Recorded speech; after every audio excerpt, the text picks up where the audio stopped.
ఈ రోజు గంగవాయల కూర చేసుకుందాం. ఇది గంగవాయల కూర, ఇది కందిపప్పు. ఈ కందిపప్పును శుభ్రంగా కడుక్కుందాం. ఈ గంగవాయల కూర కట్ చేసుకుందాం. శుభ్రంగా కట్టి పెట్టుకున్న పప్పుని వేసుకుందాం. గంగవాయల కూర ఇది శుభ్రంగా కట్టి పెట్టుకుందాం. చింతకాయలతోటి రసం తీసుకున్నాం, ఇది పోతాం. టమాటాలు వేసుకుందాం. ఒక స్పూన్ కారం, ఒక స్పూన్ ఉప్పు, ఒక స్పూన్ పసుపు, అల్లం వెల్లుల్లి పేస్ట్, కొంచెం నూనె పోసుకుందాం.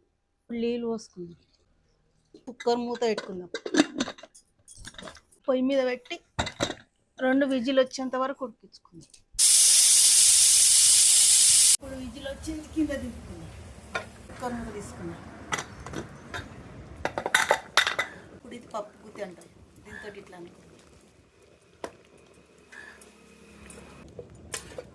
తాలింపు వేయడానికి కడాయి పెట్టుకుందాం. నూనె వేసుకుందాం.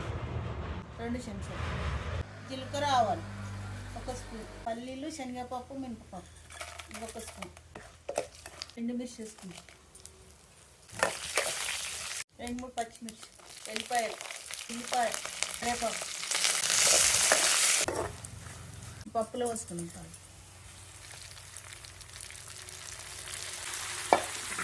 గంగవాయల పప్పు కూర రెడీ అయింది. మీరు కూడా ట్రై చేసి ఎలా ఉందో కామెంట్ పెట్టండి.